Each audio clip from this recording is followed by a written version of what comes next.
Bolehkah umat Kristen menggunakan kata atau nama Allah dalam terjemahan di Alkitab?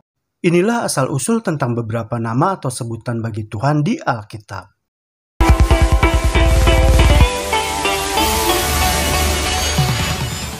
Di Alkitab, sebutan Allah bukanlah dimaksudkan sebagai nama pribadi, tetapi sebutan Allah di Alkitab itu menunjuk kepada gelar atau panggilan kepada Sang Pencipta. Sebutan Allah memiliki makna yang layak untuk disembah. Sedangkan sebutan Tuhan memiliki makna yang berkuasa, pemilik. Kata Allah di Alkitab adalah untuk menerjemahkan kata Ibrani El dan Elohim. Kata Ibrani Elohim adalah berasal dari akar kata El, bermakna yang ilahi. Sedangkan kata Allah di kitab Perjanjian Baru berasal dari kata Yunani Theos. Kata Theos pada mulanya digunakan oleh para penyembah berhala. Kaum penyembah berhala menganggap bahwa ilah-ilah adalah pencipta dan pengatur segala sesuatu. Namun dalam kitab Perjanjian Baru yang ditulis dalam bahasa Yunani, kata Theos kemudian digunakan sebagai nama, gelar, atau panggilan dari Allah yang benar, yang penggunaannya sepadan dengan kata El atau Elohim dalam bahasa Ibrani.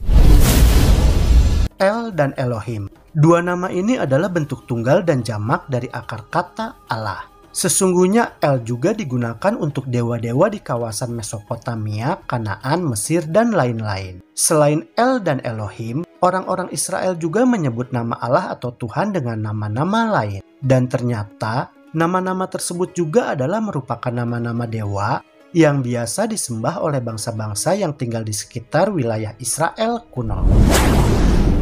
El Elyon aslinya adalah nama dewa yang disembah oleh para penyembah berhala di Yerusalem sebelum Daud menaklukkan kota tersebut. Nama tersebut adalah berarti Allah Maha Tinggi. Ketika Yerusalem menjadi kota Daud, lalu El Elyon diterapkan menjadi nama Allah Israel. El Olam. El Olam adalah nama dewa Kanaan yang disembah di sekitar Berseba. El Olam artinya adalah Allah keabadian. Dan ketika akhirnya Berseba menjadi bagian wilayah bangsa Israel, lalu kemudian nama itu digunakan untuk Allah atau Tuhan yang benar dalam kitab suci.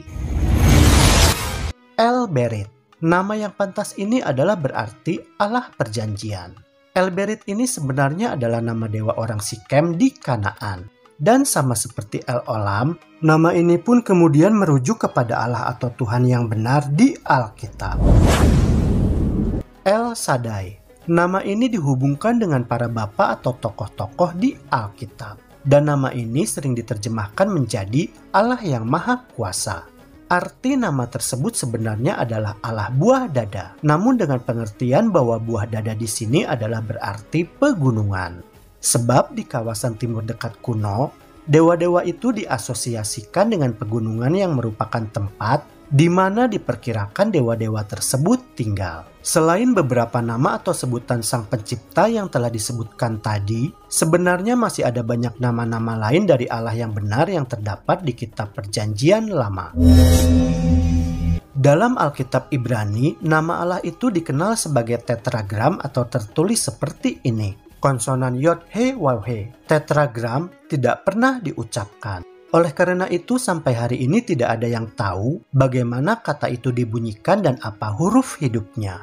Namun kemudian tetragram atau nama pribadi Allah tersebut oleh orang Kristen dikenal dengan Yahweh atau Jehovah. Namun bagi orang Israel setiap kali menemukan kata atau nama diri Allah yaitu konsonan Yod He Waw He, mereka harus merujuk dengan sebutan Adonai yang bermakna Tuhanku. Jadi nama diri Tuhan yang sesungguhnya tersebut tidak pernah diucapkan atau dibaca. Lagi pula bagi orang Israel, nama diri Allah tersebut sangat dihormati dan dianggap sangat suci serta mulia. Sehingga mereka merasa enggan atau sangat berhati-hati untuk mengucapkannya. Maka ketika berdoa pun mereka mengganti menyebut nama diri Allah dengan Adonai.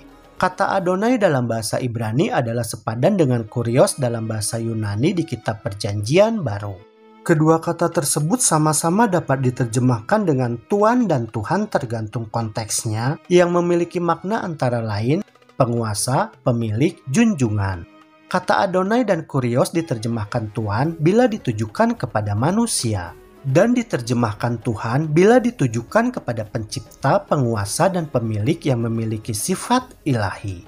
Jadi karena Yesus adalah Allah dan juga adalah manusia, maka kata Adonai dan Kurios yang ditujukan kepada Yesus pun dapat diterjemahkan menjadi Tuhan atau Tuhan. Kata Adonai juga digunakan untuk mengganti nama diri Allah. Dan di Alkitab diterjemahkan dengan tulisan Tuhan dengan huruf besar semua. Beberapa orang Kristen merasa tidak nyaman menggunakan kata Allah setelah mereka mempelajari asal-usul kata atau nama tersebut. Mereka menyarankan supaya umat Kristen menyebut atau memanggil Sang Pencipta dengan Yahweh atau Jehovah. Padahal di Kitab Perjanjian Lama, Tuhan tidak mempermasalahkan nama-nama dewa berhala tersebut yang kemudian menjadi nama untuk ditujukan kepada Allah yang benar. Seperti beberapa contoh nama panggilan bagi Tuhan Sang Pencipta yang tadi telah dijelaskan asal-usulnya. Lagi pula tetragram atau nama diri Allah yaitu konsonan Yod-He-Waw-He. Oleh orang Israel, nama diri Sang Pencipta tersebut tidak pernah dibaca atau diucapkan. Jadi melalui penjelasan ini, masihkah kita harus keberatan menyebut nama Sang Pencipta kita dengan Allah yang dalam Alkitab diterjemahkan dari kata atau nama Ibrani El dan Elohim, yang juga sebenarnya kata atau nama tersebut berasal dari nama dewa berhala? Dan yang perlu juga kita ketahui bahwa beberapa inskripsi yang ditemukan pada abad ke-6 menunjukkan bahwa kata Allah telah digunakan oleh umat Kristiani Ortodoks terlebih dahulu.